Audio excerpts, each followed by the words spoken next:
درک کرد و قیمت ان دست بزونه و deklarasyon hem jiboy destdarên devleta Türkiye'ye hem jiboy مرحبا جواره وای ایرو تدی به مناسبت بانگا کو زمان کردی به زمان پروردهی لوی ولاتی جه پیشتبستانه و حتی استا زانینگه مادم کتدی پیواجوه که آشتی و جواک دموکراتیک پیواجوه که کوای پرسکریکا کردیا به سالانه بردوام دکه و به ریا سیاست و به ری و رباز دموکراسی مادم و چاره سر بوه و مادم اول مجلس چاره سر و دوی وک گاوه که کودل امبیشن کردان راحت بکه جهلا چاندی و جواکی و درونی و دیروکی و کو کرد فهم بکن که عرب راستیج چاره سری معنی کوه هی واته کوه هی جبوه وک همو ملتین دنیا چاوا کو مافه کو هر ملت به زمان خو بجی و به زمان خو بازرگانیه بکه و به زمان خو دوی پروردهیه بستینه به زمان خو بجی لکرد مخابن لسر روی دنیا جوی مافی به پارمانه ایجار امدبن هگر کوه آشتیه که ماینده و چارسریه که دموکراتیه که چه ببه دوی گاوه که مزن و گاوه که استراتژیک گاوه که دیروکی گاوه که قانونی کد قانونی بنگهین ده جی بگیره ما فی پروردهی زمان کردی و استاتوج با کردی به yani ha به پیواشی و تکلار امبیشن لازمه کو ناسینا زمان و ناسنامه کردی باوی کی حقوقی پک به و د قانون بنگهین دا گوهرتن بین کرن و میسوگر کرن ریا آشتی قبول کرنا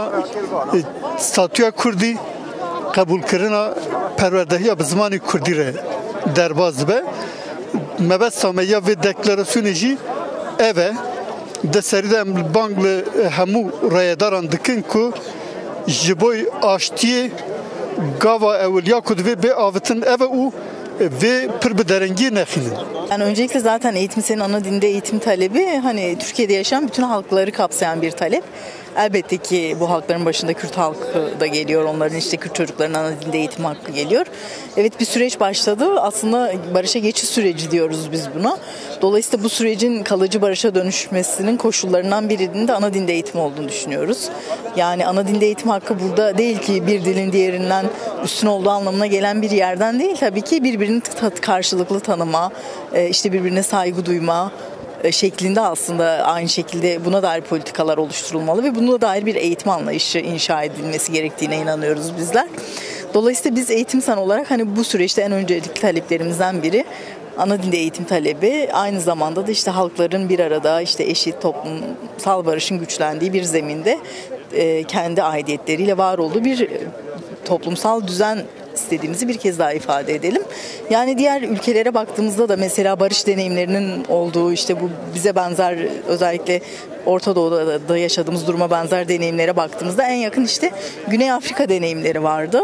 Orada işte barış sürecinin kalıcı barışa dönüşmesinin koşullarından biri 11 tane dilin bir anda resmi dil ilan edilmesi. Yani 11 dil, bunun içerisinde İngilizce de var. Aynı zamanda Afrika'da konuşulan, Güney Afrika'da konuşulan bütün yerel diller.